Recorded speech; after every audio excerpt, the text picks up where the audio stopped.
Transmission.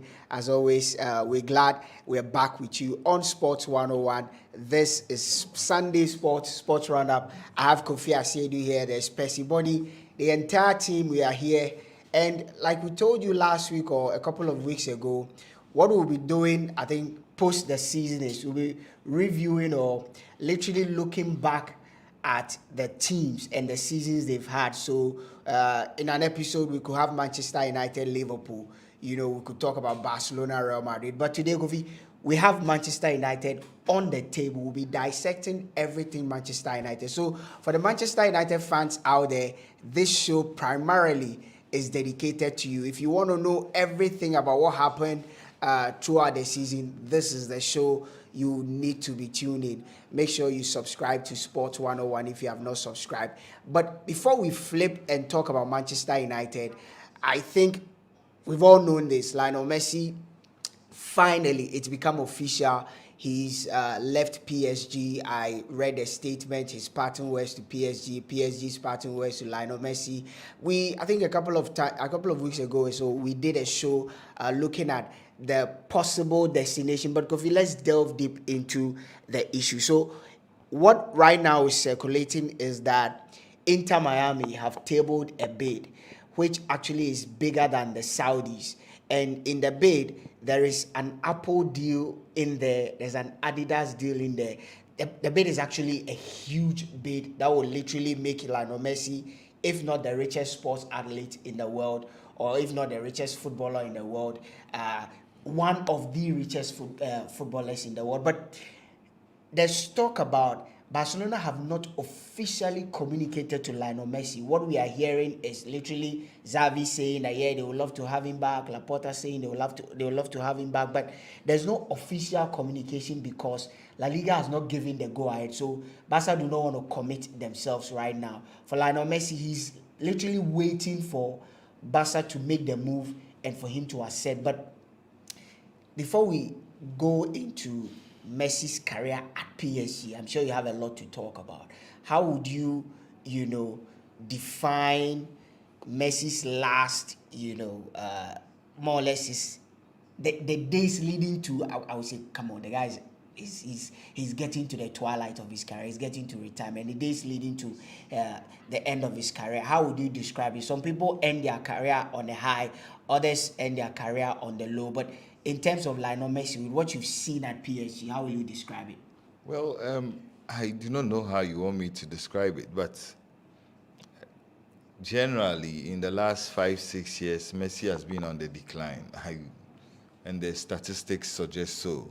I mean, if you're looking at Messi in the elite competition, that is the Champions League, he's been very much on the decline, and I think that it summarizes everything that has happened at PSG. You look at PSG, you look at Messi's stint with PSG on a scale of 1 to 10, I'll give him 2.5 over 10. I think that Messi is one of the biggest mercenaries in football. He went there for the money. He did not go there to play football. And I'm pretty sure that for everybody who watched that game between PSG and Clermont yesterday, the reaction of the fans talked about everything that Lionel Messi has come to be defined with PSG. You look at everything that happened yesterday on the pitch. You look at him being booed. You look at the fact that wherever he had the ball at his feet, people had to boo him and all of that. I think that it's not been the best love story with PSG. I think that his stint with PSG has generally been very poor. The truth of the matter is that he was signed by PSG to be one of the catalysts for them winning the Champions League. And ironically, he had been already on the decline before he joined PSG in the context of the Champions League. So, nothing short of an anticlimax. I think that he went there for the money. He's made the money. They do not want to renew his contract. Life goes on. But It's actually Messi who has actually declined a contract renewal for. Well, PSG were never for going to PSG. renew. That's the point. I don't know where you are getting your sources from.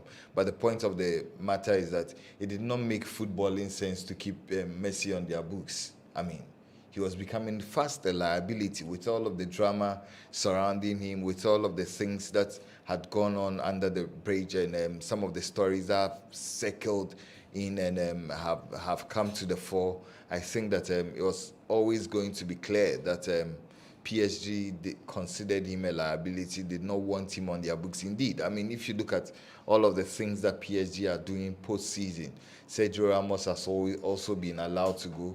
I think it's time that they focused on footballing, a proper footballing project. If they want to win the Champions League, if they want to make giant strides into the Champions League, they do not need to be dilly-dallying with some of these mercenaries. And for me, Lionel Messi is one of the biggest mercenaries football has seen, and rightly so. I am happy that PSG has finally wanted to see his back. I mean, but with the link to Barcelona, I mean, there's a lot of money flying around in football right now. I was reading that Al Ittihad want to offer Karim Benzema 400 million euros for 2 years, same as Al Nassr offered Cristiano Ronaldo. And so there's a lot of money. If you look at now, I'm hearing that there are delegates from Saudi Arabia flying into London to try to lure Kante to the Saudi Arabian League. Yeah, we'll talk about Karim Benzema and his time No, at I Madrid. am. No, and the this bit about- this is just to zoom in on the monies that is being purported, because there's an interest from David Beckham's Inter Miami. You understand? And there's a lot of money. There's a lucrative contract supposedly, and obviously you would want to look at all of the fine details of these pensioners and the monies being bundled around some of these pensioners: Karim Benzema, Cristiano Ronaldo, Lionel Messi, probably Luka Modric, the last of the golden generation, I should put it that way. But let me touch quickly on the Barcelona stint. I mean, truth of the matter is that who are Barcelona trying to fool? They are broke.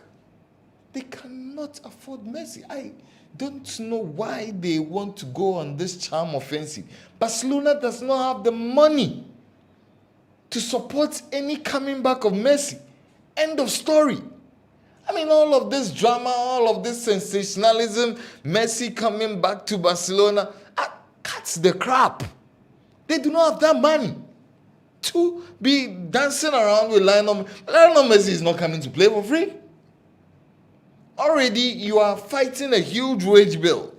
And for me, you see, I want to sound very diplomatic on this show, because Barcelona are being overly stupid if the rumors around is anything to be believed. It's not a rumor, because I've listened to narratives from Juan Laporta. I've listened to narratives from the project, the sporting director, many. I've listened to Xavi himself in a press conference expressing his desire to have Lionel Messi back. So it's not a rumor. Well, like Jorge Messi himself has said that his team, together with Messi, are just waiting for that phone call from Barcelona to say, okay, this is what we want from you.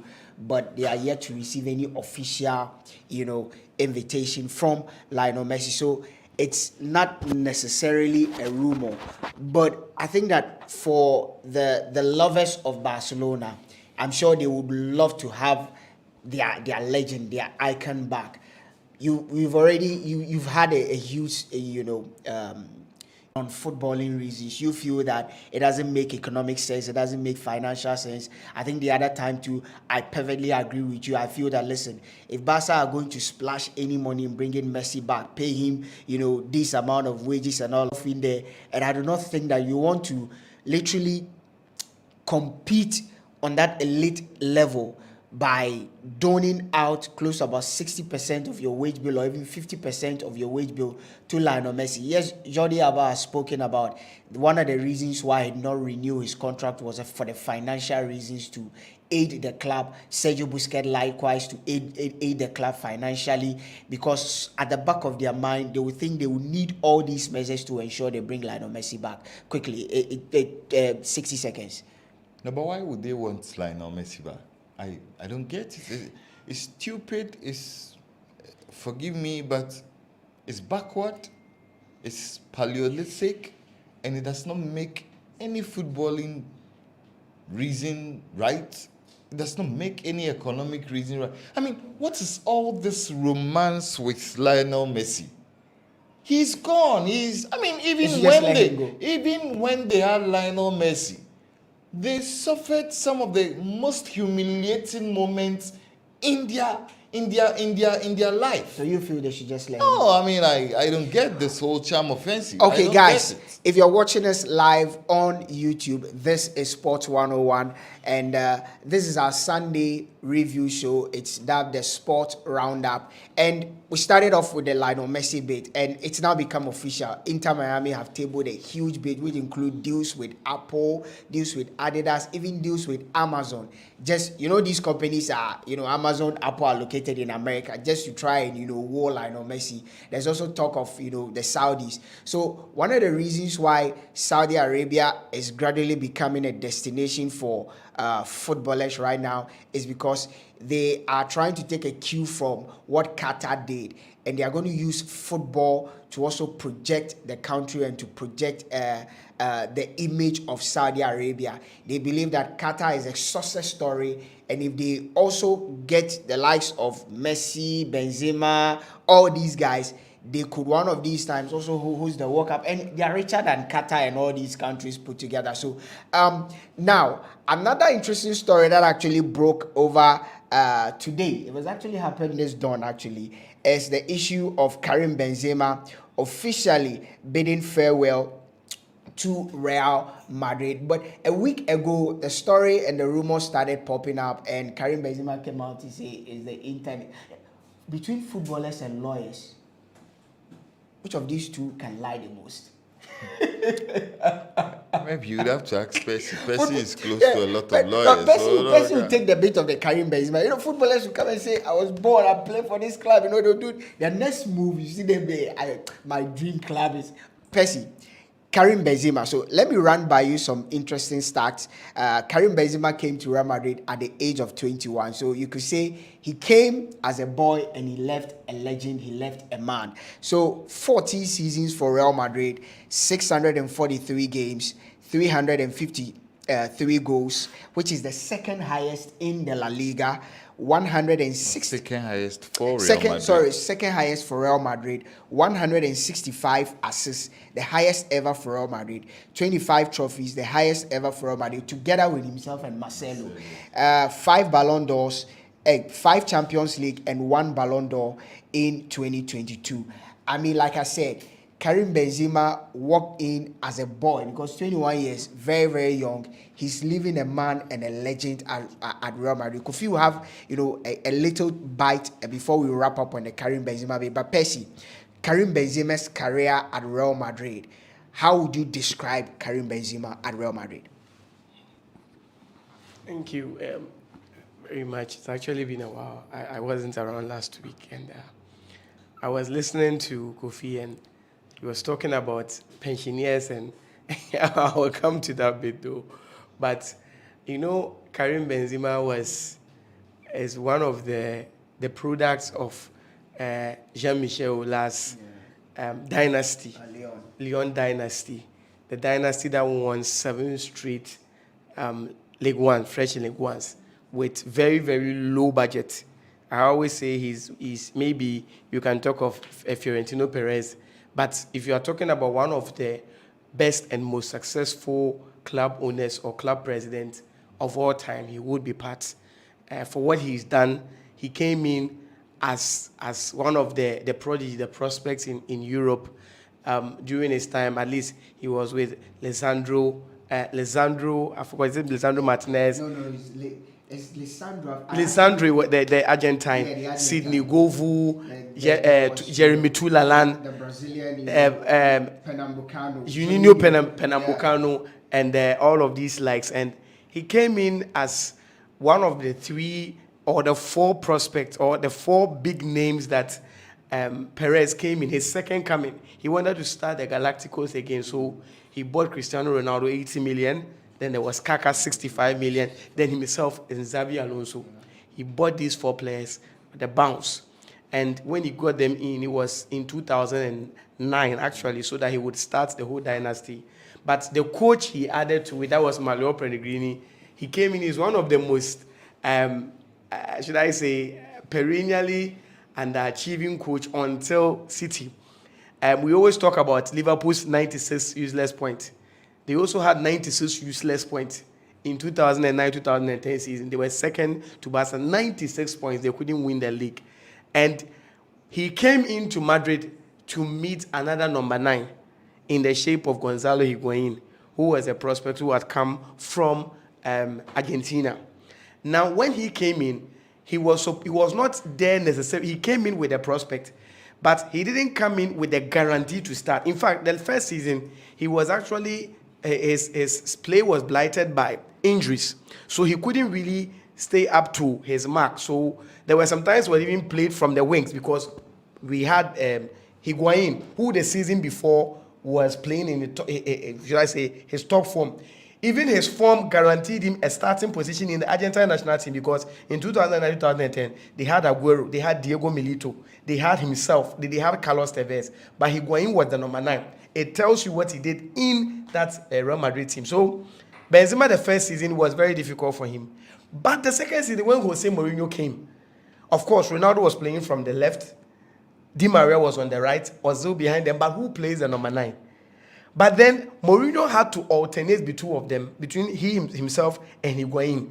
But he made it a healthy relationship between the two of them, such that the competition was so high. But then whenever there was a crunch match, like an El Clasico, he never started Higuain.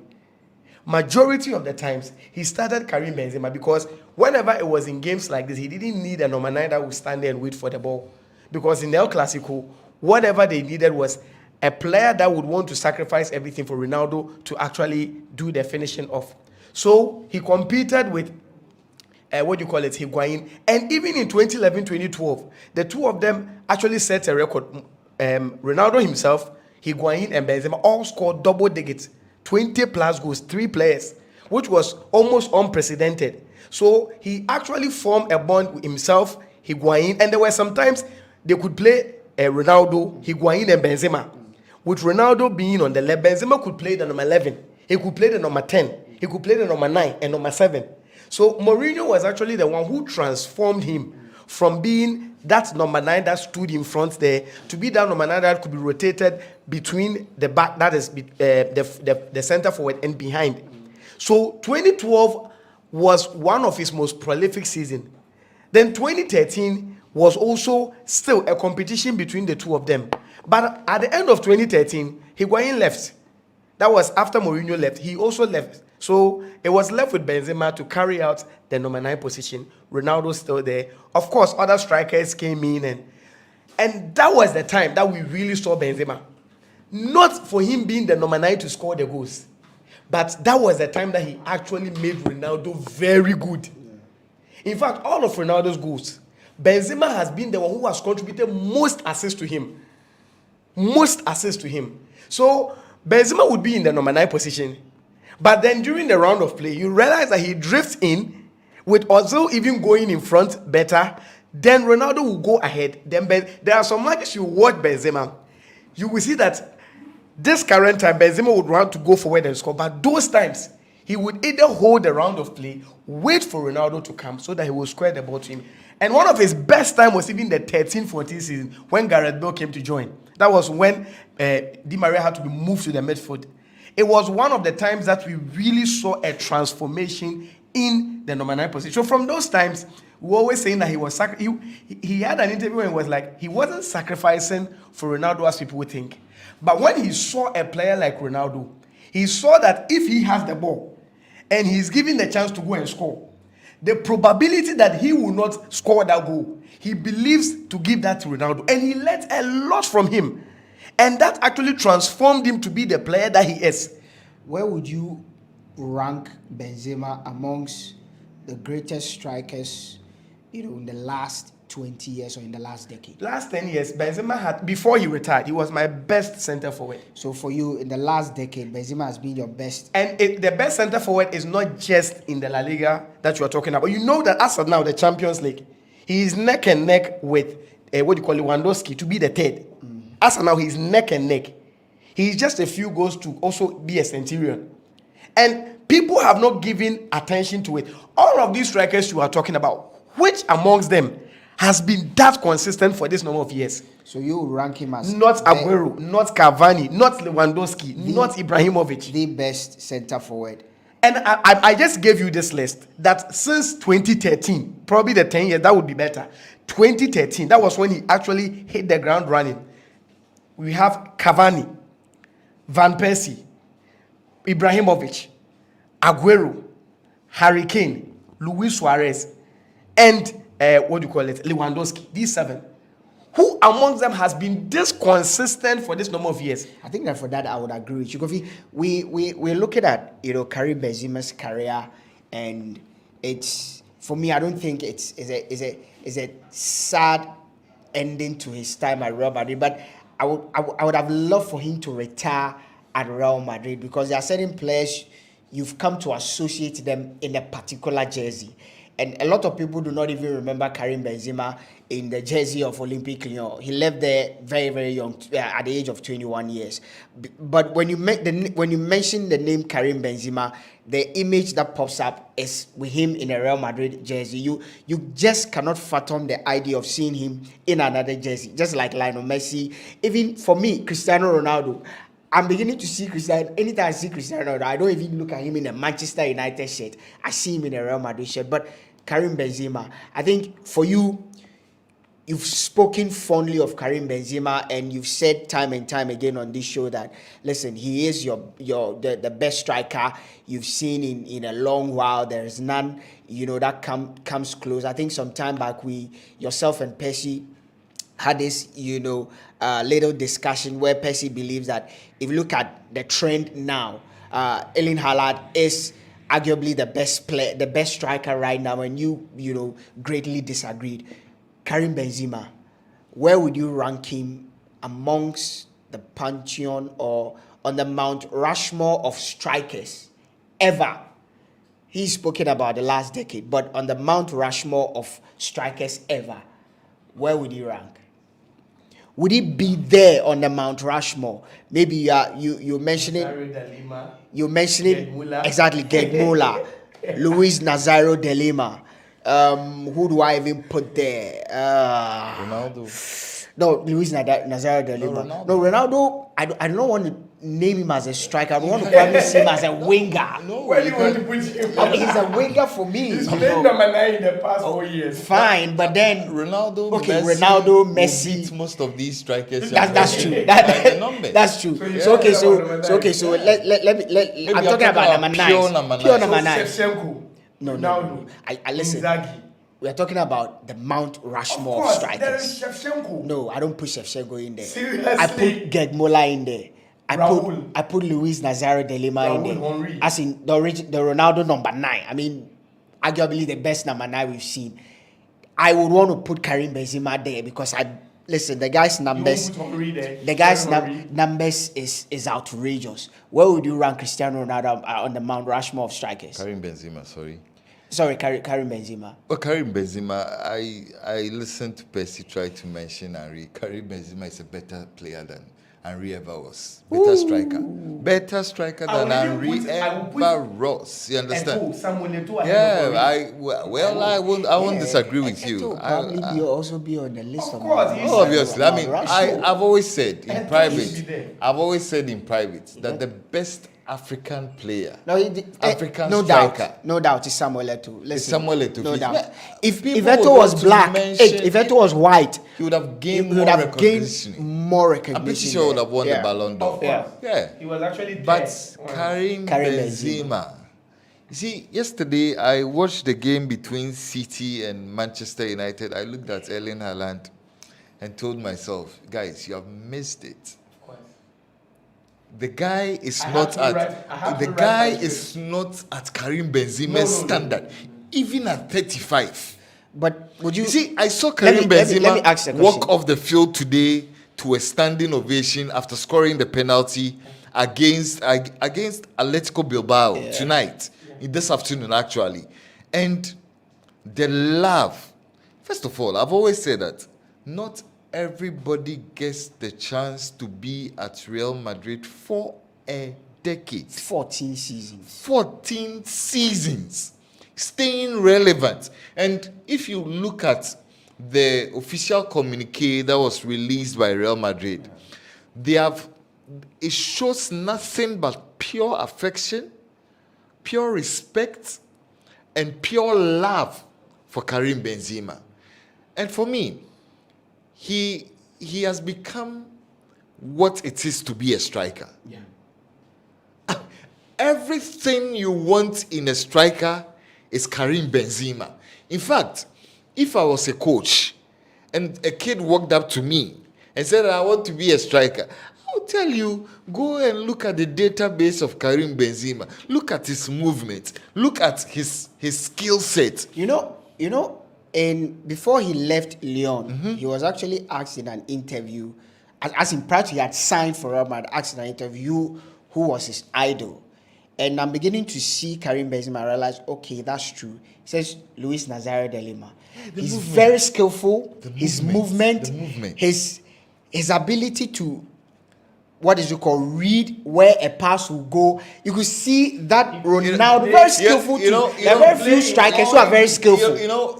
Very few strikers who are very nimble footed. Yes, when I look Benzema at is one of Karim them. Benzema and I look at his late partnership bloom with Vinicius, Junior.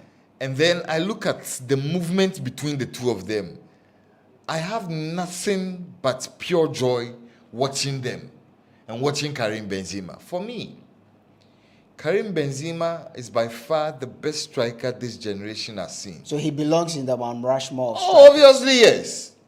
Obviously, yes. I mean, you see, I would not want to use his ineffectiveness due to all of this politicking with the French national team, because it's pretty much obvious that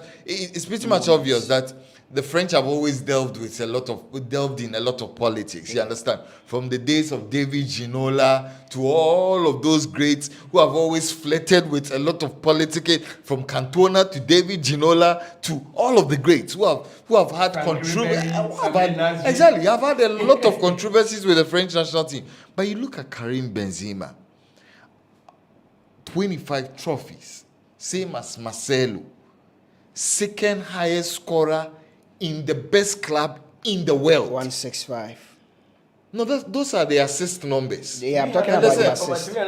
I think that Listen. listen. I mean, people have talked about Karim Benzema, people have talked about Lewandowski, people have talked about Luis Suarez, people have talked about all of these great, Lewandowski, Suarez, great players. But I think Not as consistent as Benzema. that Karim Benzema notches it a shade higher. So Kofi believes that Karim Benzema notches it a shade higher. I think that I agree with him.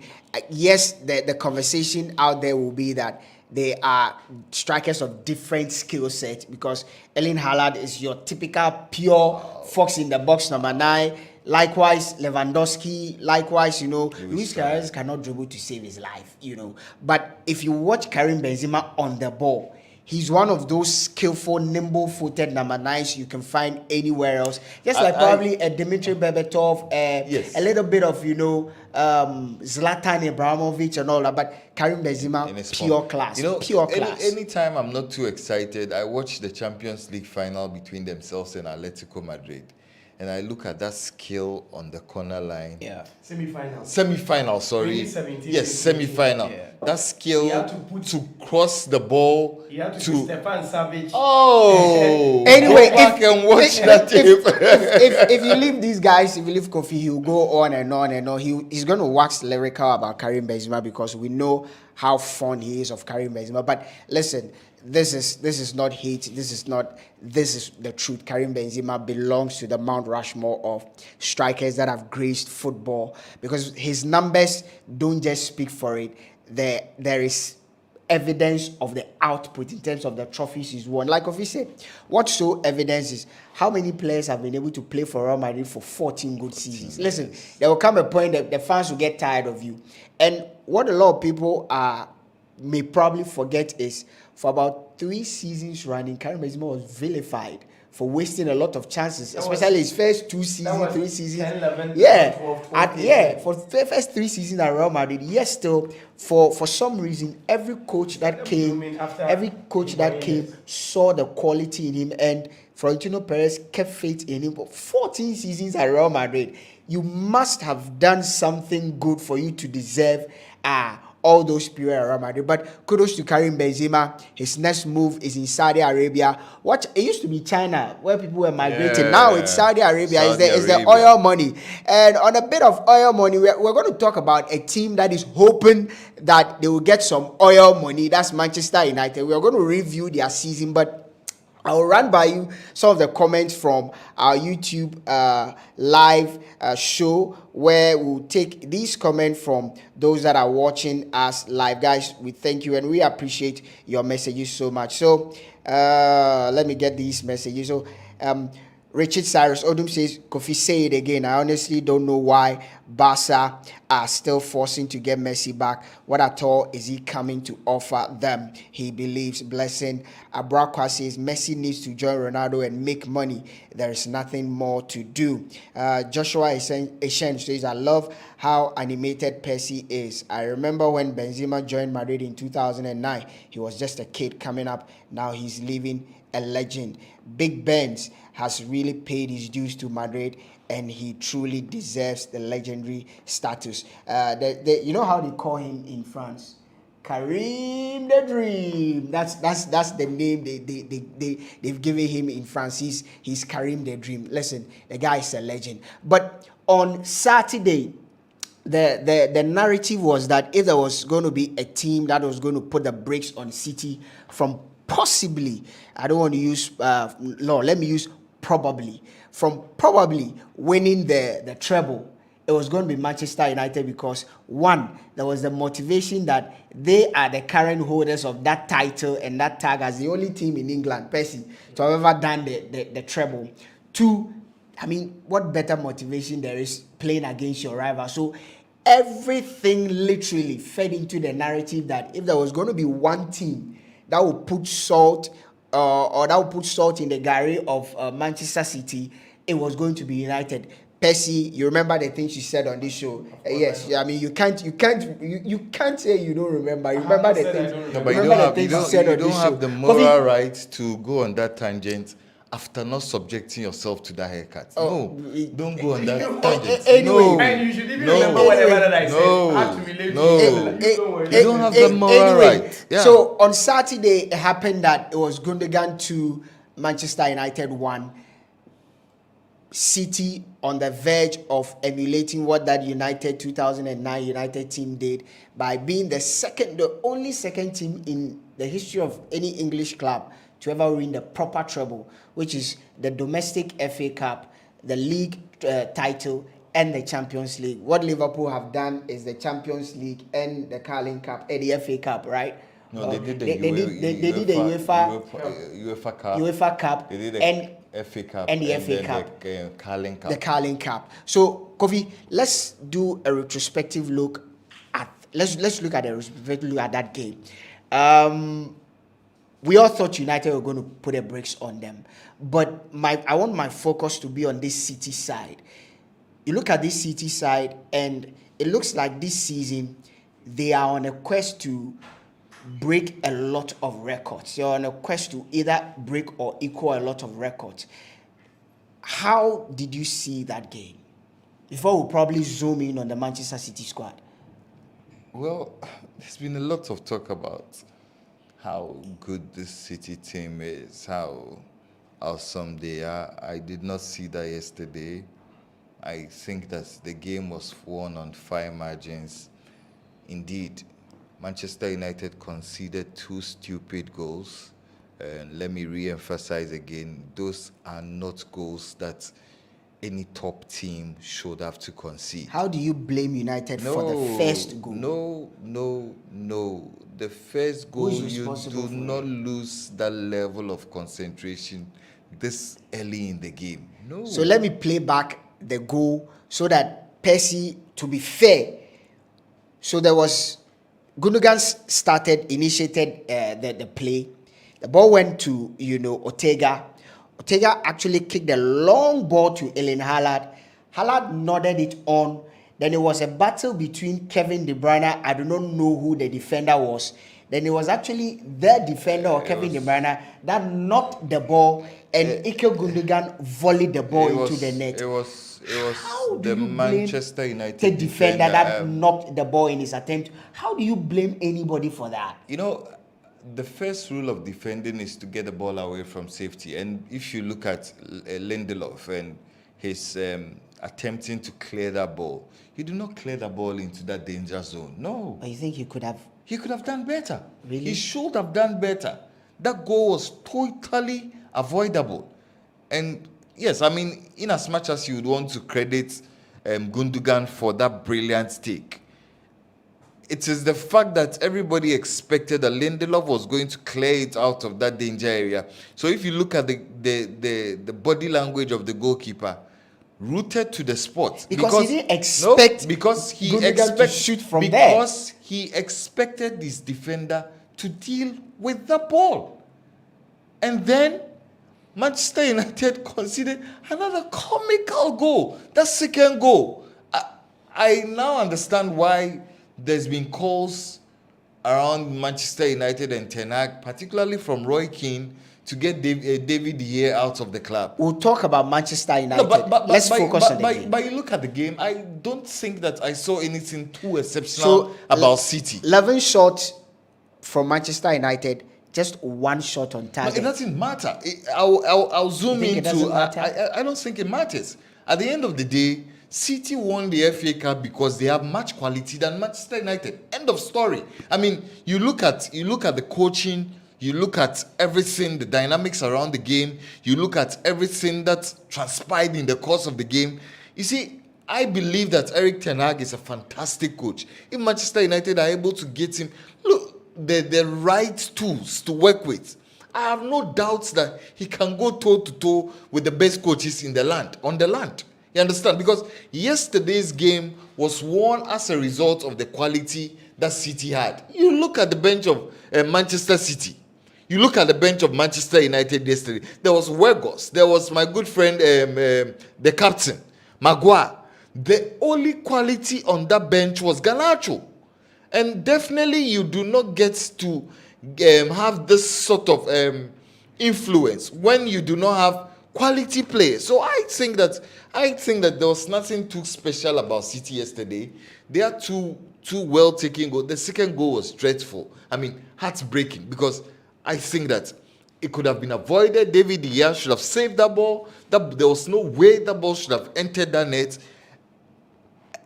And probably, like Ten Hag put it, if there's a team that can stop Man City, it has to be Manchester United. Because I did not see that dominance by City. Erling Haaland was totally out of the game. But did you, based on, you're speaking about dominance, and probably you could throw in this last question, then I'll switch to Percy.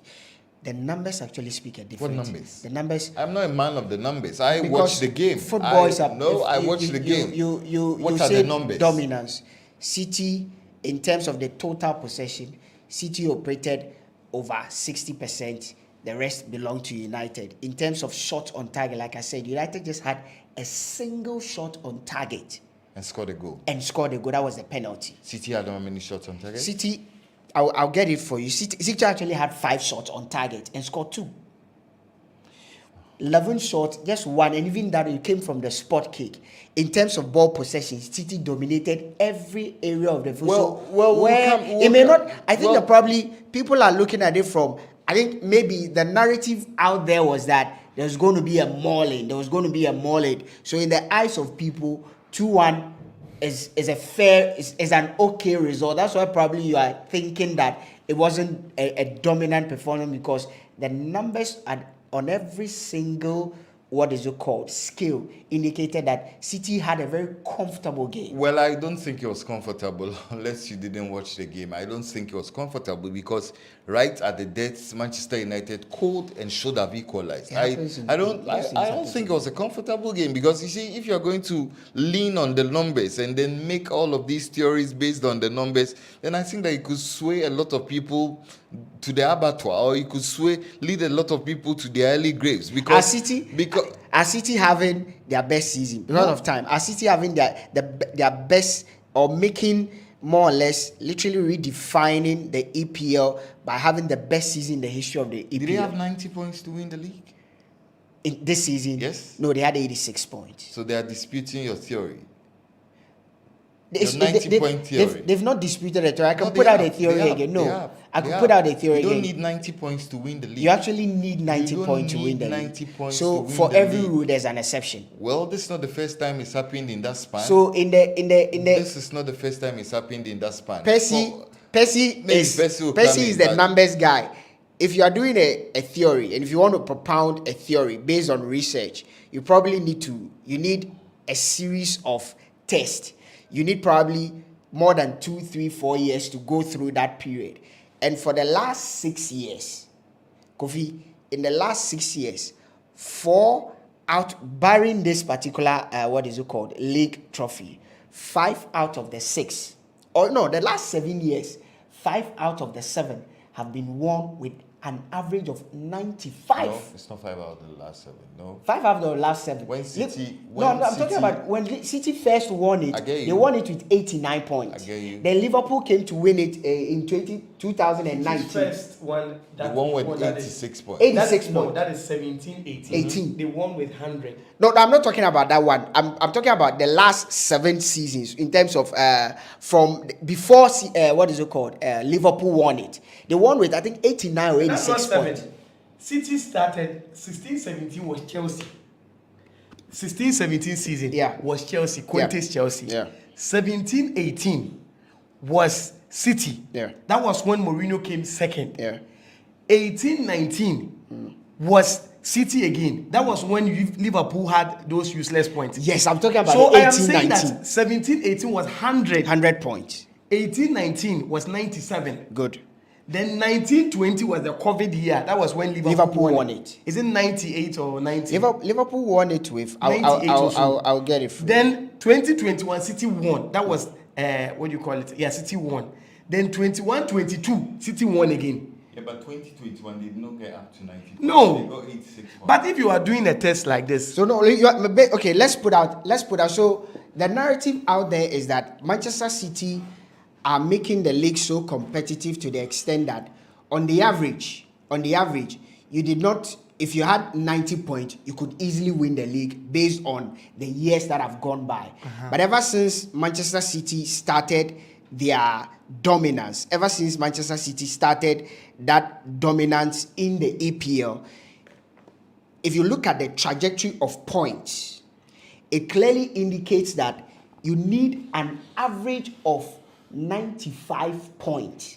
So the other day I was saying that at least, and I wasn't even using the average, at least you need to cross the 90-point barrier to be able to win the league. Yes, there was that exception of that 89 point or 86 point, and there's again that exception of 86 point this season. But if you look at the last 8-9 years, if we want to go 2016, you were saying 100 points. I said 2016 is Leicester. It wasn't 100. Chelsea is 17. It wasn't 100. I said 17-18. 17-18 was 100 points. Yeah. Then 97 points. Then the season Liverpool won 98 points. 98 points. The season, City won again. The theory is not too right. The theory is actually very right. The theory is not. It's not City who started the revolution. Then it has to be Conte. So it has to be Conte who sets the bar high. No. You see, this is the narrative. So like that's what I'm saying, that for every rule, let's I'm coming. I want to just establish. Let me ask this question because it's a question. You ask. Yes, it's a question. Let's establish the narrative because no, it's not an establishment. It is something you are propounding. Then we'll talk on it. The question here is: are City having the best season ever in the Premier League? And we attempt that. But there's been a sway in this issue that the league has become so much of City's dominance to the point that right now, for the past 6-7 years, if you look at City winning it, it's become so difficult that even if a team gets 93, 94, sometimes even 95, it's becoming very, very difficult for you to win the league because the average point you need to win the league is at least 95 points based on the last 7 years. I think even if 7 years is too much because we are trying to propound a theory. It's actually 5 years. Let's use 6 5 seasons. years. Exactly. 5 years, but 6 seasons. 5 years, but 6 seasons. In the last 5 years, at least the average point needed by a team to annex the EPL trophy is 95 points. Is that not a good enough reason to establish a theory that, listen, the league has become so competitive to the point that 90 points cannot win you the league? Let me start with the first one, that you were asking whether City is having the best season ever. Their best or the best? The best. If you are saying their best, understandable. Because City is a small club. Yeah. They've never achieved such feats before. They've never held the league and FA Cup and gone to the Champions League final. Never. They've never done that before. So it is their best season. City's best season. Yes. But you are the one who is talking about the fact that whatever City is attempting to do has been done before. So it is not the best. There has been the best is the person who actually went to all 3 finals and won it. Okay. You have now won 2. Okay, so let me give you. So from 2017, 2018, City won with 100 points. That was what I said. 2018, 2019, City won with 98 points.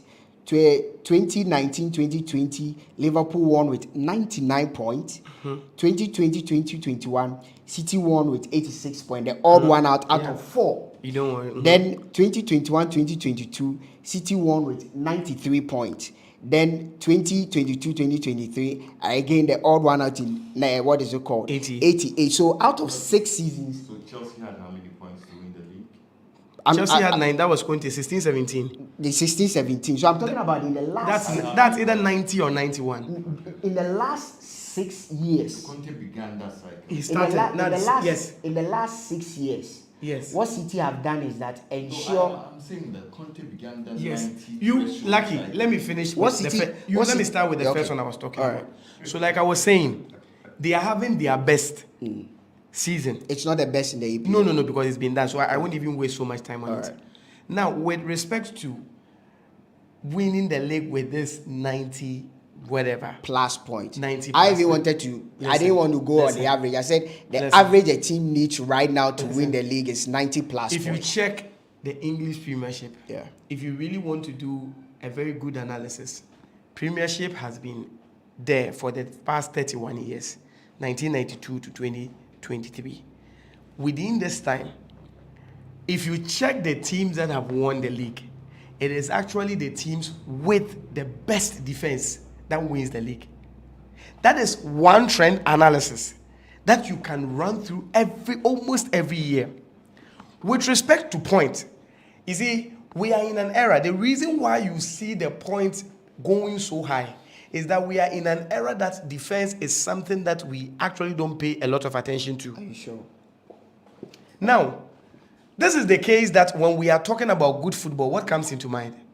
You, a layman, you just tell me what comes into mind. What is beautiful football? You tell me. It depends on the narrative. No. Lucky, don't try to play smart. Yeah. When you hear beautiful football, what comes into mind? What synonym? What is the layman's understanding of beautiful football? Goal scoring. Playing aesthetic football. What is aesthetic football? Skillful football. Is aesthetic skillful? The Arsenal way, the Barcelona so way, now the City now, way. Now you are interpreting aesthetic to be skillful.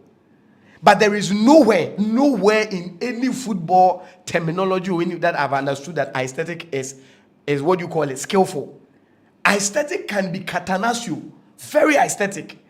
But this is the case that now, if a coach decides to sit back, like Ranieri's Leicester, I sit back, I soak pressure, and Mahrez ball to Vardy and a goal. They did this about 11 times.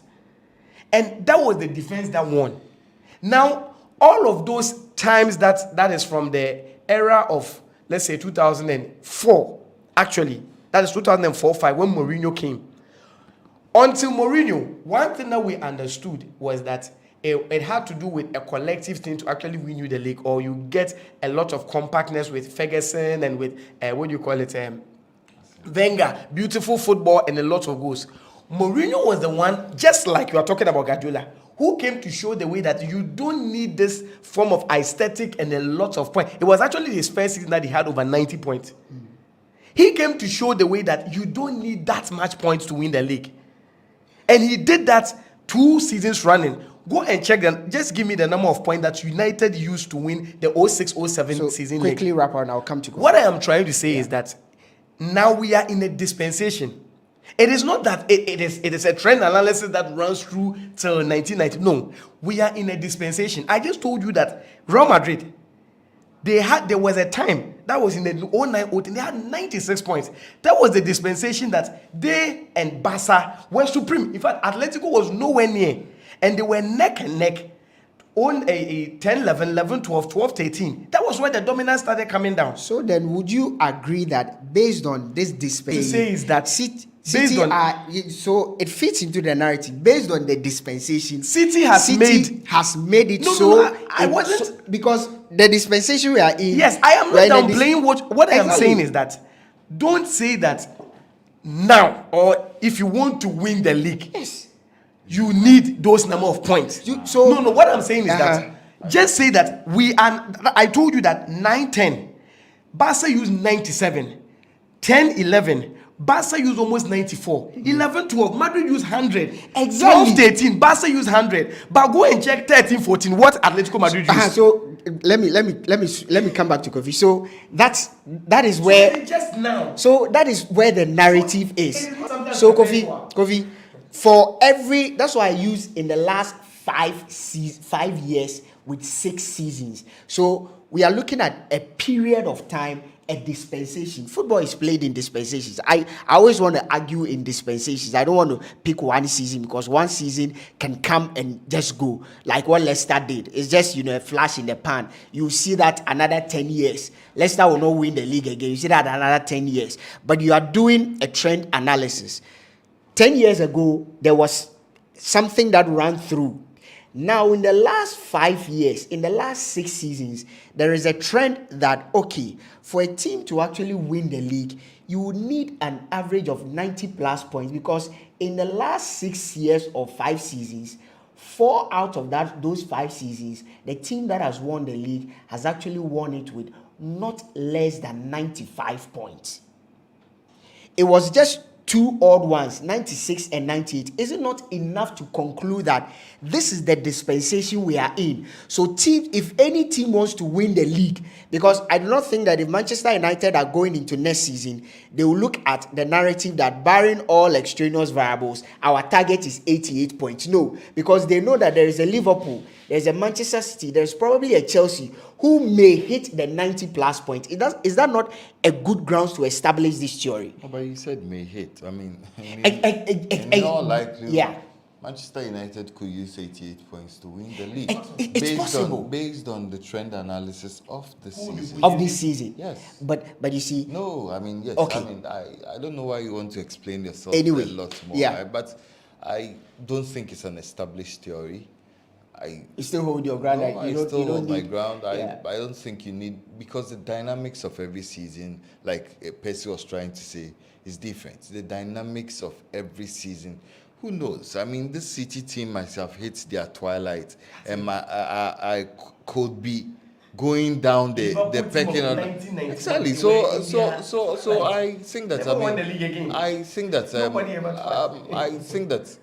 I think that it's an over-exaggerated theory, Okay. and for me, let's deal with the issues as and when they come. Okay. I think that, like Percy said, City are not having their best season ever, because in terms of your own pronouncement regards the numbers, this conquest of the league even really lies in the shadows of some of the great things that their own team has done. You understand? So this City team winning the league, it's not something too exceptional. They have not played above their own standards. They've actually won a domestic trophy. You understand? before. They have not played above their own standards. domestic. Come on. I mean, and winning the FA Cup with 2 lucky goals. I mean, I just yesterday I told you about. That's what these Manchester United fans will say. You know, in the end, it is who goes home with the trophy.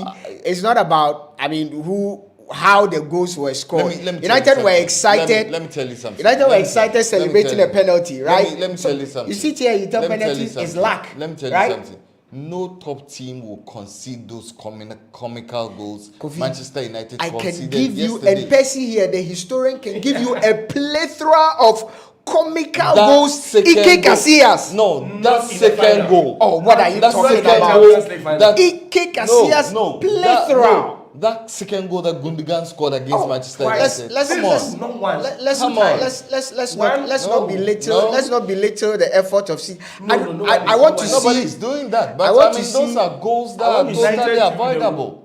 United were not outplayed. I don't know what you call outplaying. Anyway, guys, we've been looking at Manchester City, and they are seemingly, my guys do not want to believe its dominance, but you do not win 5 out of 6 league trophies, and you don't think it is dominance. Percy believes. Are we situating the conversation Pe- right? Was that the conversation? No, I'm actually The building a conversation point. was in the context of this Percy season. believes that Don't generalize the is- whole thing. Percy believes that okay, it is a dispensation. Yes, exactly. This dispensation we find ourselves in, City are the dominant team, and Kofi himself said it, I think 2 weeks ago, that any team in the EPL trying to annex the league trophy would want to use City as the SI in it, because they are the factor in there that you need to beat. And Obviously. Eric Ten Hag himself has said it Obviously. countless times that they are aiming to dethrone Manchester City, and Manchester City are the team to beat. What do you think of this City team? Do you think that this City team can go on to dominate the Premier League for the next 10 years? They've done it in the past 6 years, because 5 in 6, Charlie, is crazy. 5 in 7. 5 in 7. Can they do it in, is 5 in still 5 in 6, 5 in 7, whatever? 5 in 7. Can they do it for 10 years running? Alex Ferguson did it for almost 10 years, did it for 9 years, did it for 14 years. Maybe somebody may argue that it's dependent on how long Pep Guardiola stays. But before Kofi switches the conversation, let me take some comments from our chat box, where we get into, talk about sport. So I remember when Benzema, okay, we've looked at that. Big Benz. Cyrus says that he begs me. We shouldn't talk about that at the FA Cup game. I know where Cyrus is coming from, so he's pleading with us. Now he begs us. We shouldn't talk about it. But Cyrus, we've already spoken about it. Well said. I see you. United will come back stronger next season. It's a possibility. Watching the show Inside in Chaban. That's James Scott. In Chaban, James Scott. Okay, I mean, it's more fire, Percy. So we'll switch the conversation as we zero in on Manchester United. Like I said, every Sunday evening, we'll pick one team. Next week, it could be Chelsea. Chelsea fans, look out. Everything in relation to Chelsea, everything in relation to Liverpool, we'll zero in and review their season. But tonight, it's about Manchester United. And the beautiful thing is that we have a Manchester United fan with us. He's going to join us with the perspective of a Manchester United fan. So today, dear, Kofi will sit and not be the United fan that he has always been on the show. Because we all of us know that Kofi is the United fan on the show. Percy loves to hide his face a little, but Percy, everybody also knows that Percy has some love. Al Nassr. Okay, Percy is a Cristiano Ronaldo. Percy is a Cristiano Ronaldo fan, but we do have a United fan. He would, look at it from the perspective of as a fan, and myself and Kofi will probably look at it from the analytical point of view. But Kofi, we are in your hands. Well, we have said on the show, we want to serialize all of the top teams. Sorry, we want to look at what ought to be done there. Obviously, you mentioned in one of your speeches that the standard got to be, the standard definitely has got to be City. So if we are gauging the other teams, we are looking at what ought to be done to bridge the gap between themselves and City. Some of the things that need to be done in the background, some of the things that need to be structured in terms of their whole spine. Yeah. So we look at Manchester United.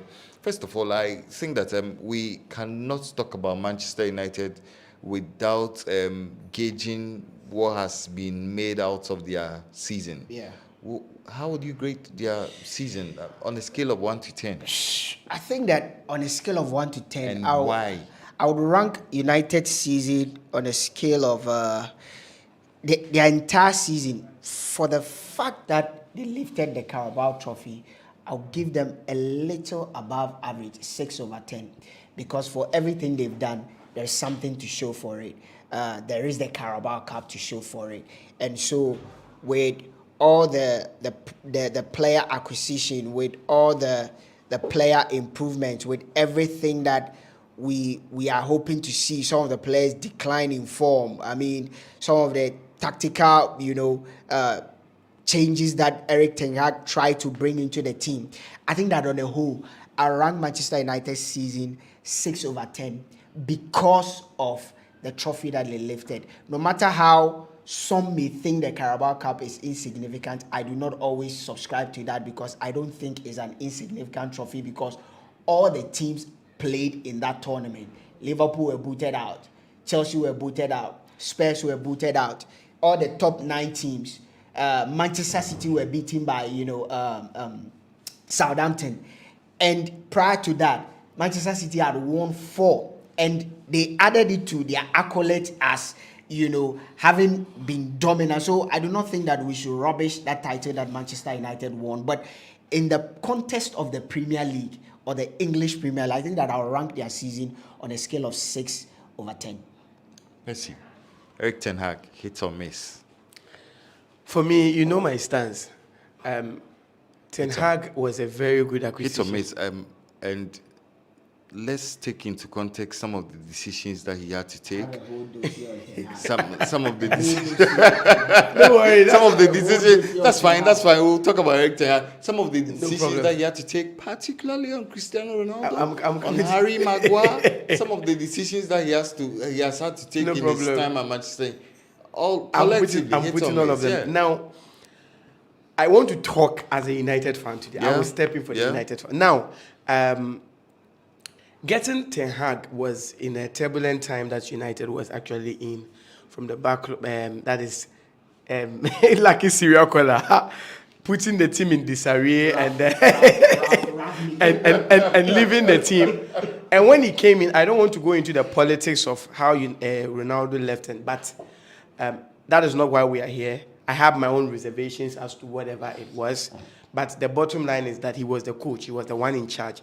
Whatever decision he took, he knew why he took them. He had his own reservation. But for me, I still stand by the fact that there is nothing that Ten Hag has done that Ole didn't do. The only difference is that when Ten Hag came in, he has Carabao Cup to show for. Now, when Ole came in on the backlog of Mourinho leaving, he came into a team that was in disarray, took them, beat PSG, and went to the quarterfinals, only to meet Barca, and he went off. That was the 18-19 season. Then he took the team 19-20 season. That's the COVID season. He took the team to 3rd position to Champions League.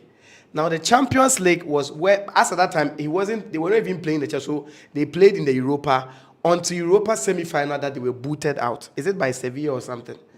Then 2021, that was before Cristiano Ronaldo came. He actually took the team to 2nd position. Taking them to 2nd position, he went to the Europa final and lost to Villarreal. Penalties. He also went to Carabao Cup semi-final.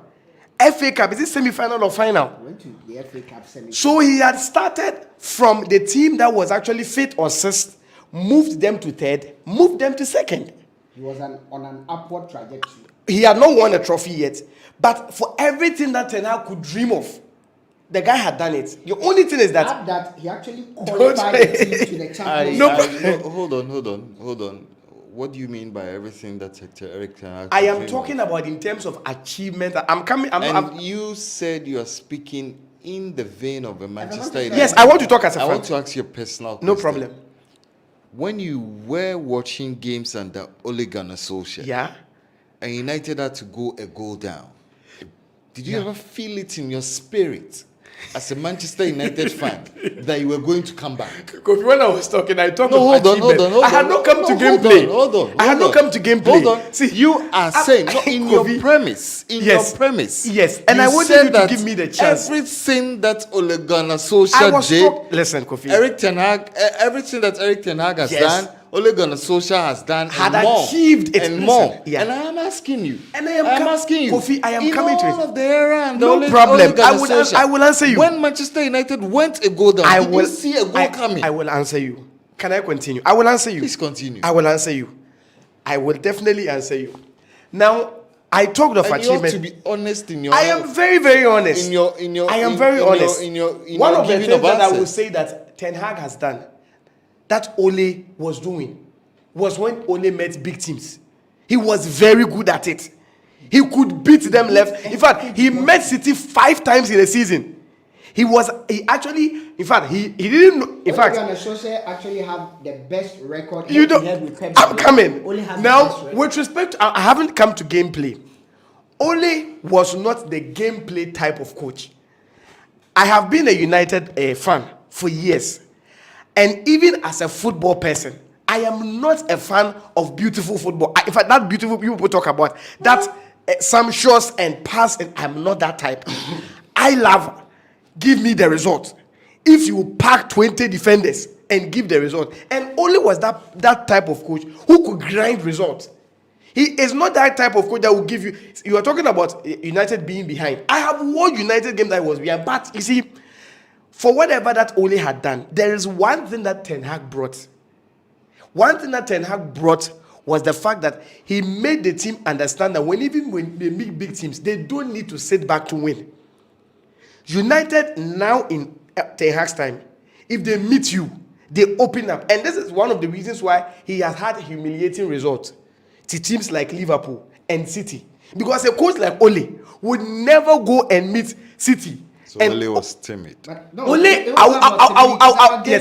I will give. And see, and it's not about timidity. It's not about necessarily, like I was saying. I just like Ole does not have the experience that Ten Hag has. In fact, his first very big coaching job. Hold on. Was Ole actually a coach? Ole was a coach. He was from Molde. Ole wasn't a coach. Yeah, please, you are the moderator, Kofi. Kofi, you are not talking as if I am the fan here. No, I am asking. So let me talk. The question. I am the fan here, and I'm pretty Ole sure. Ole is a UEFA license A coach. I am saying that Ole was never a He coach. had shot at Cardiff. He had coached at Cardiff. The guy was not a coach. What is Kofi doing? Who is the fan here? I am the fan. You are the moderator. I am talking as a fan. And what I am saying is that. Are you surprised? But in a nutshell, what I'm saying is that in a nutshell, I am saying that for whatever Ten Hag has achieved, he shouldn't get ahead of himself. Hit or miss. Ten Hag is never a miss. For everything that I'm talking about, you can see progress. See, one of the things that you see about a coach that you know that there is future is when you realize that he brings a certain calmness into the team. The team might lose, but in Ole's time, he started on an upward projection. He won and won and won, but when he lost and never regained. His first season, when he go to PSG, after winning at PSG, he was awarded a contract. That was the time that Ole started coming down. But if you see Ten Hag, United lost 7-0 at Liverpool. They lost again. And after that time, I was asking myself, what is this guy going to do? But for one funny reason, I really don't know what he did. One of the things I have liked about him is his ability to make decisions that he can be accountable for. But then when you want to judge him based on what he did, you can't really hold him accountable for the wrongdoing because you will see something good coming out of it. I was one of the major proponents of the fact that why did he sack Ronaldo? But I realized everybody has gained. In the end, everybody has gained because nobody was expecting United to win the league this season. I can see progress because until he came in, with the sacking of Maguire, how many coaches? Because this is a guy, see, he has been named in the English national team. Has Maguire been sacked? He's been sacked. Listen, he's been named in the English national team. When Chris Smalling is playing at the highest level at Roma, you can see that he's the darling boy of the English national team. How many coaches? You see, Mourinho will try and bench a player like that, will be criticized, and you might see a whole lot of it. But with him, he came in with his agenda. He closes his ears on things. He's able to bench Maguire to the point that even when Lisandro Martinez is out, he will bring Luke Shaw to the number 3 position or the centre back position. And look at what he's done to Dalot. Beginning, Dalot thought he was high flying. Now you see Besaka, who was in the wilderness, he's now brought him into. So he's improved players. He's brought in one. So you think that he's applied principles? He's applied principles. He meritocracy. stood by it. Of course, I see stubbornness in the things he do, but there are traces of him and Ferguson. Not because people are saying it, because I have read about Ferguson. When he came in fact, he was almost sacked until they realized that this guy was coming up. But I am not going to say it is a miss or it is an outright hit, because they gave him the first season. What he was supposed to do was he was supposed to play in the Champions League. Winning the trophy was not even necessarily something he was supposed to do, and he's achieved it. Is that something you read? Is that something you heard the coach say, or that is your own narrative? I don't think that. I'm coming. How did you know that Barca wants Lionel Messi? Like you read it. I didn't just read. I heard the manager himself. You heard him say. Yes, Xavi. Say what? Xavi himself just last So- week in so- an interview Say what? says that they actually would welcome like Messi welcome. back. Is The it- president has said we want him back. Welcome. Laporta said we want him back. Is it? Do you Laporta said we think? want Do you him think Laporta is a de facto person who makes decision without consulting board? So he's consulted about What I it and am said trying that- to tell you is that Yeah. when we come and sit here on Sport 101 and give information, Yeah. it is not all of them that we go to boardrooms. Some of them, in fact, a lot of them, and most of them are true, especially with player rumors and player transfer. You and I knew Benzema was not going to play in Real Madrid. I didn't know. You didn't know. I knew. What I am trying to tell you is that with the state of Manchester United, there is no sane board who would talk about. Let me just finish and give it. There is no sane board who will give this Manchester United team of last season that couldn't play in Champions League to a new coach, buy him new players, and say that go and win the league. No, in fact, no team will do that. So for me, over 10, I'll give him 7. 7/10. One of them is for winning the league, qualifying to Champions League. He's third. First season, he's third. After sacking all them, he sacked the top scorer of the season. And at least you could see Rashford improvement. He's brought in Lisandro Martinez, Eriksen, Casemiro. You can mention a lot of them. So for me, it's not a miss. Well, Tulaki, I mean, I think that yes, you said you had a whole dossier on Eric Ten Hag, but I mean, I would want you to zoom in on Eric Ten Hag and his signings. I mean, his sense of judgment.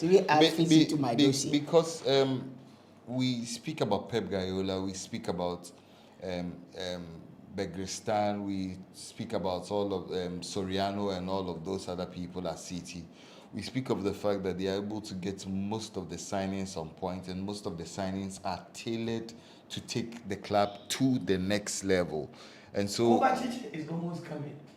the Croats. They won the Croatian. They want the Croats to win the US. The Croatian UCL. So where do you think that he's brought the right sense of judgment regards player recruitment? And where do you see the future of the club based just solely on the signings that he's had to recommend for the club? Okay, so like I think that, like we said, we'll be analysts here, and some of his signings personally I've not been enthused about. Which ones? You know, Right. Malasia Right. is one of them, because You don't at like the- Malasia? No, I do not think that He's a kid. He's not allowed to grow. It's not about he being a kid. I do not think that if you look at certain players and the perception that they were bringing or they are coming with, for me, he's very, very much underperformed. Maybe it could be Tyrell Malacia. Malasia. Maybe it Don't could. you think he's the reason why Luke Shaw has? Maybe Luke Shaw prior to Luke Shaw's his injury was arguably the best left fullback in the Premier League. I agree, but I mean, Prior to that Ajax Champions League. He had a rubbish season last season. Because That's one listen, of the reasons why Ole Gunnar Solskjaer had to be fired. Because we know- people felt that he was part of the core Brits who were deemed untouchable. so you see, so we all know the circumstance. But if a player is quality, you do not need to. All you need is put him in the right atmosphere, and he will just flourish. But you see- Luke Shaw is one of them. Let me I finish. talk about Shaw, not to cut you. I talk about Shaw. Shaw had major issues with Jose Mourinho, and Jose Mourinho is one of those coaches who does not like to joke with attitude. Are understand? you questioning? You see, I think you are looking at two things. Is Shaw a good player or he's not? He's just like Eden Hazard at Real Madrid. Is Luke Shaw Eden a Hazard, good? very good player, Is- but does not live up to the standards. Is Luke Shaw a good player or he's not? He is a good player. What who we are has always seeing, not lived to what, the standards. what we are seeing Luke Shaw put up this season, is it new to those who knew Luke Shaw in his first season at Manchester United, Well, for those, let me be honest with and you. especially with his time at Southampton? Well, let me be honest with you. I mean, you cannot gauge the performance of that player at Southampton to the performance of that player was at 18 Manchester years. United. One, because the standards are like north I'm and not. south. I'm not You gauging. understand? I'm not gauging Standards performances. are like north and south. Somebody could be flourishing and performing for Southampton. There's no pressure. You're not Harry playing Maguire. under the spotlight. You understand? Once you don the Manchester United jersey, the second most expensive franchise in terms of soccer in the world. Once you don that jersey, the whole world is watching you. The reason why I'm saying that Luke Shaw, prior to his injury at Manchester United, was arguably one of the, if you are listening, the top two left backs in the Premier League at the time. You cannot look past. 2013, 2014. You cannot look past He Luke Shaw. wasn't. You cannot look past. Prior to his injury, he was arguably one of the best left backs in the league. Try and look at Luke Shaw now. He's found a manager who, for some reason, play him in the right atmosphere, whatever confidence is now, whatever atmosphere the man has created, we are seeing that Luke Shaw again. But my point here is that, one, players like Malasia, personally, have not been enthused. You see, if you bring in Casemiro, with my eyes closed, I know what Casemiro will give me. You will not. You don't think I'm there's, coming. there's Let room me for growth finish. Let me finish. regards Malasia? I'm coming. Oh, there's obviously room for growth. He's just a kid, like Anthony. He's one of those players I think that has been very, very disappointing. His name is banned on this show. Oh no, I think that Anthony, Manchester United fans, we are looking at your season in totality. Anthony's name is banned Anthony on the has show. been, Anthony has been very disappointed, especially with the tag of he was okay. This is It's not Anthony. his, I think it's not his fault. He walks into the Premier League and he thinks this is beach soccer, this is futsal, and he's playing around. So for me, like I'm saying, I could close my eyes and know what Casemiro will give me. I could close my eyes and know what Eriksen will give me. I could close my eyes and know what Varane will give me. So Lisandro Martinez is out of, if he made 10 signings, for me, he's gotten just one right in Lisandro Martinez. The guy is a beast, especially with the short. That short tag. He's a short guy. How can he compete in the Premier? The guy he jumps and he competes with guys and wins the ball in the air. He got it spot on with Lisandro Martinez. But I'm judging him in the light of players that he recruited that from hindsight, you and I did not know. Because prior to Ten Hag bringing Malacia, how many of us knew Malacia? Malacia was one of the most Prior sought to- after Yeah. Prior to, players. yes, he was most sought after. But how many people watched him at Feyenoord? That's the point. If you ask 10 people, about 8 of them will tell you that we weren't watching him. So I'm talking about his signings in that light. So if you are bringing players of those ilk, then they're players, especially when you were a coach in the Dutch league, so you knew these guys. So technically, there are players that you know, and there are players that you are so, because these were his first signings: Anthony, Malacia, and what is it called? Lisandro Martinez. These were his top 3 signings that actually put together and escalated more than almost close to 200 million. Then they added and went to over 200 million pounds. The point I'm trying to make here is that I know what Rafael Varane, what Varane is even giving Manchester United. Varane wasn't actually signed by He was signed by Ole. Ole Gunnar Solskjaer. Casemiro. What Casemiro is giving United is not even what Casemiro has given Real Madrid in the last couple of years. No, do you get it? With the Casemiro bit, do you not think that you want to give the manager credit for getting that particular signing? No, because it's not about... the narrative was that it was all going to be about De Jong.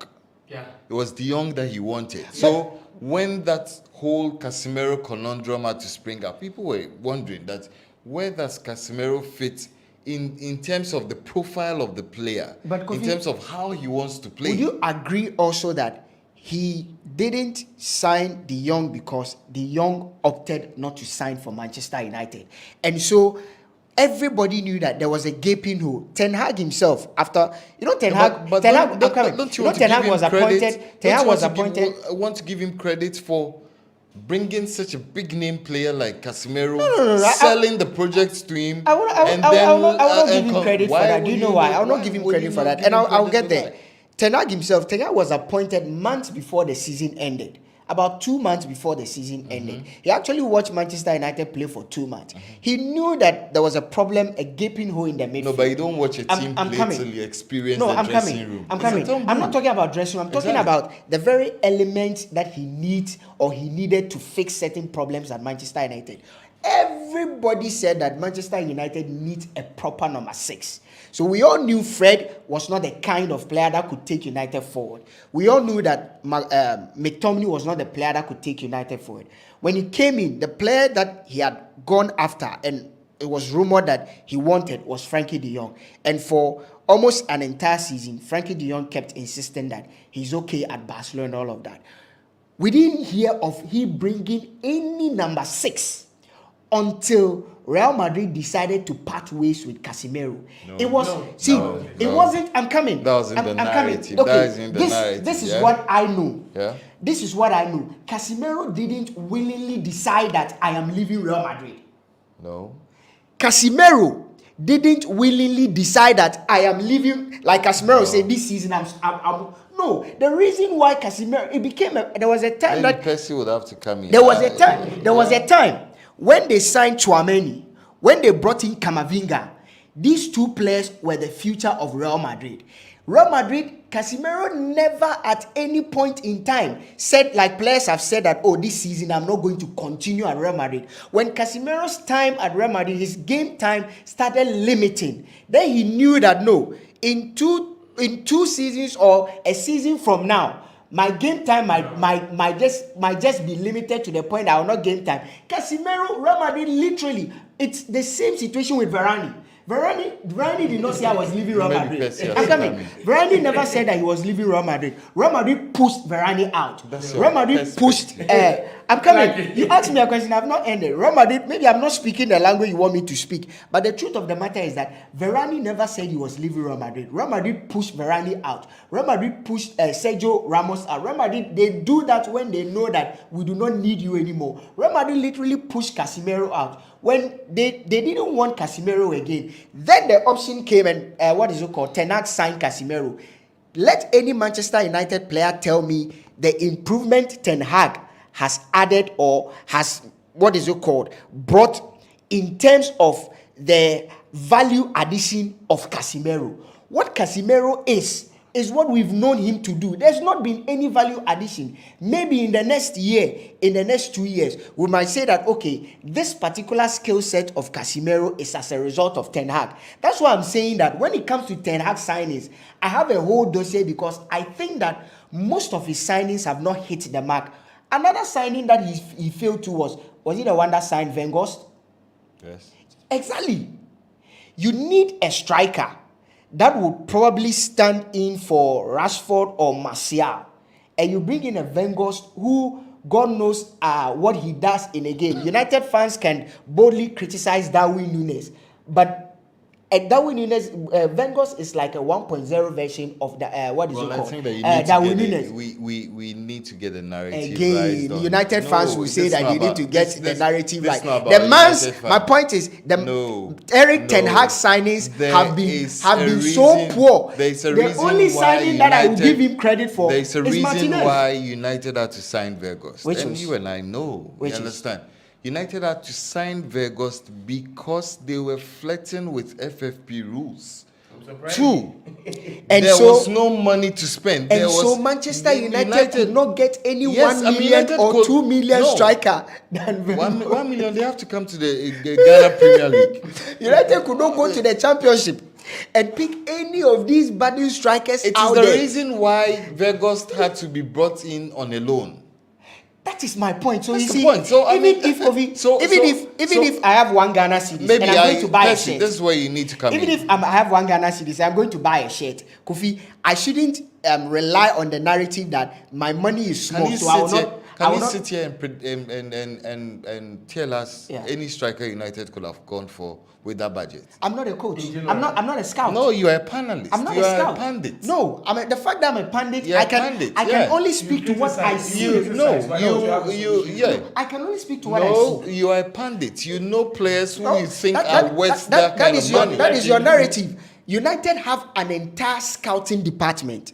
Anybody watching us, disprove me. United have an entire scouting department. United have a unit that goes around monitoring strikers. So if there's an element of United needing a striker, the same scouting department could go into the Championship, to go into League 2, League 1, at least identify somebody, because I've seen players in this League 1, League 2, and I can tell you that some of them are way better than Weghorst. So for me, when it comes to what is it called, Ten Hag signings, Ten Hag has failed on his signing because, one, Casemiro, he can't even make Casemiro. He can't make Varane. But the ones that we know he brought in that were his make, only Lisandro Martinez is a hit. Percy, I mean, that whole narrative on Casemiro being pushed out by Real Madrid. Now, first of all, Camavinga came a season before Casemiro left. He actually was. Can I talk, please? Yes, you can. Camavinga came in 2021. That was the time he came in, and it was that season, 2021-2022 season, that Madrid won the Champions League.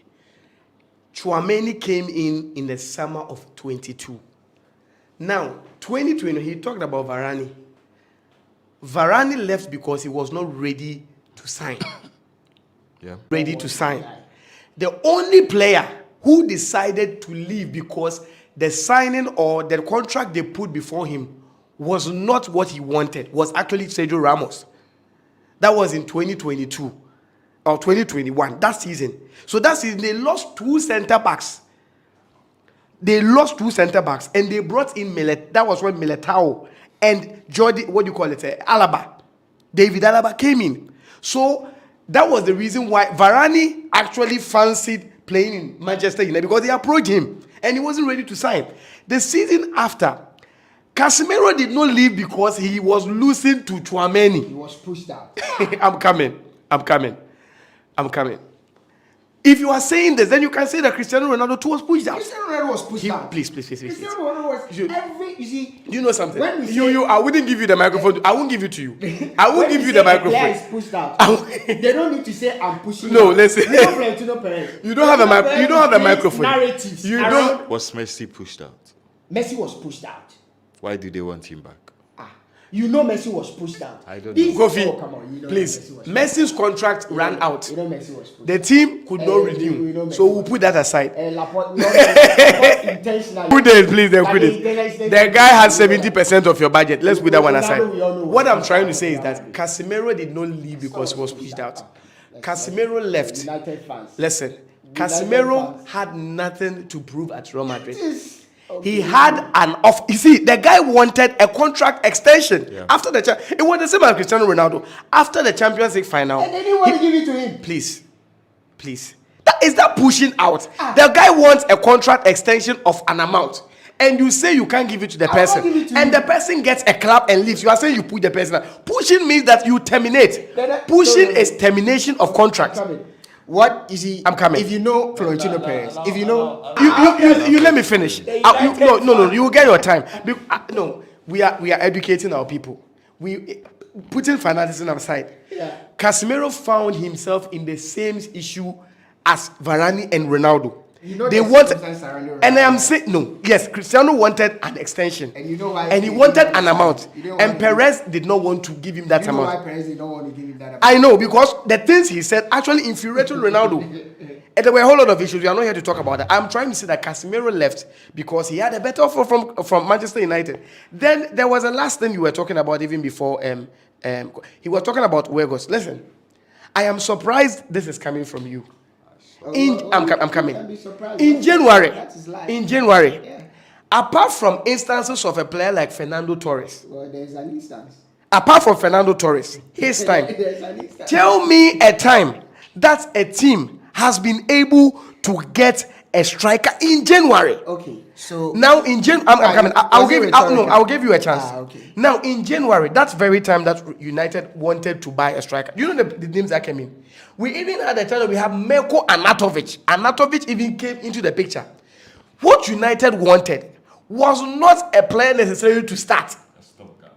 It is just because as at that time there were injuries that had to do with Martial and Rashford and all of that.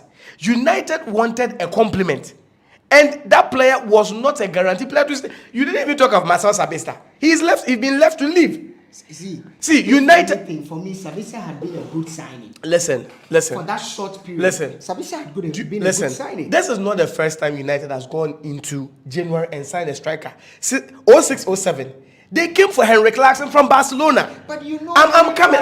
Output at United is way better than What I am trying to say is that, Weghorst is doing now. and it is not as if the players are available. Listen, if you go for a striker or a player in January, then you should be ready that you are going to overspend. Look at what Enzo Fernandez had done to Chelsea. You think if Chelsea wanted Enzo Fernandez in the summer and Benfica were trying to twist their hands, they were going to waste, because it is a very short time. The January transfer is a very, very short time.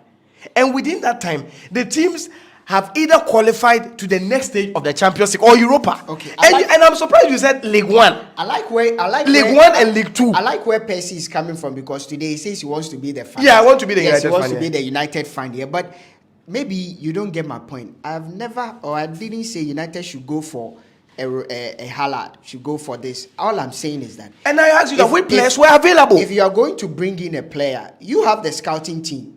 You guys know where to go. I mean, how did Ten Hag know that there is a player in Feyenoord that I think is so? He was much a of coach he was a coach in Ajax. Exactly. So he could go to that It's same. not like the league. players are available. And I'm are you surprised. telling me that there is no striker in this world United could have gotten that would have given a better, that could have given them a better output? In any case, Kofi, maybe you can do this. Let's do player rankings. David here. We are the Over team 10. of, we are the United team of the season. David here. Where would you rank David here? Can I start with mine so that after you do? Okay, David here. Over 10. Am I doing over 10? Yeah. I'll give him 3. Oh no, wait. Why would I give him 3? Why would I give him 3? You a quick one. Clean sheets. He won the Golden Glove, so I'll give him 7. 7 over 10. Luke Shaw. Look, sure, I'll give him 7. Rafael Varane. Varane wasn't so consistent. I'll give him 7. Martinez. I'll give him 9. Wan Bissaka. I'll give him 6. Fred. I'll give him 4. McTominay didn't Don't get a mention. lot Don't of mention. game time, but No. McTominay. 0. Casemiro. 9. Ericsson. 7. Bruno Fernandes. 8. Martial. 4. Rashford. 9, his best season. So literally take away the peripherals. This is United's first 11. Anthony. Now, Anthony. 4. Sancho. Jadon, he's not part of the first 11, but Jadon Sancho. 3. Garnacho, yes. 8. Once in a while he comes in, but 8. I think he was a good output. Okay, let's pause there. Kofi. You didn't give me Maguire. No, Maguire, you told me he has been sacked. Kofi, quickly, before we check out Well, of the we are studio. checking out. David De Gea. I am going with Percy's rating. David De Gea. I'm going with Percy's rating. You're going with Percy's words. Rating, yeah. You're going with Percy's. Percy's So rating. who would you vote as United's player of the season? So give me your top 3. Well, I and think give it me has your to be top Rashford, 3. Rashford, Bruno Fernandes, Casemiro. Yeah. There is no Lisandro Martinez. Lissandro has to be in So there. give me your top 3. Who would you drop? Maybe I'll drop Bruno Fernandes. and Okay, put so in there's Benjamin. Lisandro Martinez, Rashford, and Casemiro. yeah. Who would win the player of the season for It has Manchester to be United? Rashford. Player of the season, top 3. I'm going with him. Okay, so this is my rating. David De Gea, though he had clean sheet you cannot only attribute to goalkeepers. The entire defense. Why is it that? It's my turn. So why are you trying to? Listen, if the goalkeeper saves goals, if the goalkeeper saves a lot of chances or a lot of goal scoring opportunities, Why? and does not win the Golden Glove, you say that why is he not winning Golden Glove? You've never heard me say anything. No, so I am can talking name about my- instances that it's been said that De Gea has been in United for almost 12 seasons. Anyway. And yet he's only had 1 Golden Glove. Guys, they know my rating, so he knows my rating, No, so he give the doesn't. rating. He Give doesn't the ratings. want me to give my Give the rating. ratings, give the ratings. But before we check out of the studio, this is our sports roundup. Today we looked at Manchester United. Hopefully next week we'll pick one of those teams. It could be Chelsea, it could be Liverpool. We're supposed to have a United fan in the studio, but Percy said today he wants to be the United fan. Next week I'll be a Chelsea fan. So no. We'll not want you to put on. Yeah, we have a Chelsea fan. We don't want you to put on the Chelsea jersey. Producer There's extraordinaire. going to be a Chelsea fan in the studio. He's already here. So if you're a Chelsea fan out there and you want to join us, you can probably get in touch with us and we could put you live on the show. And you could, let's talk about the Chelsea season. Maybe next week we'll do Chelsea Liverpool. You never know. But great show, guys. Thank you so much for the comment. Thank you so much for the views. We appreciate your support from day one. I did the show today with Kofi Asiedu, Percy Bonnie, producers for the show. They're working behind the scenes. Make sure you subscribe to the channel and get access to our videos and watch them. Keep your comments clean and just engage us in the comment section. We would love to hear from you. We say, hopefully, we have a special package for them on Saturday. You don't want to miss it. Saturday, City take on Inter Milan in their quest to annex the treble. I said it here and I'll say it again. City are doing the treble because it's written in the stars. There's this. The stars are aligning for Manchester City and they'll just win the treble. I mean, United fans, you had your own destiny in your hands. You couldn't do it. Now you are banking your hopes on Inter Milan to do it on Saturday. It will not happen though. They should forget about it. City are winning the Champions League. They'll do the treble. Maybe the next record City would want to go for is that unthinkable by going the entire season unbeaten. I don't know if a team can do that again, but it will not be easy. Kofi, any last word before we check out?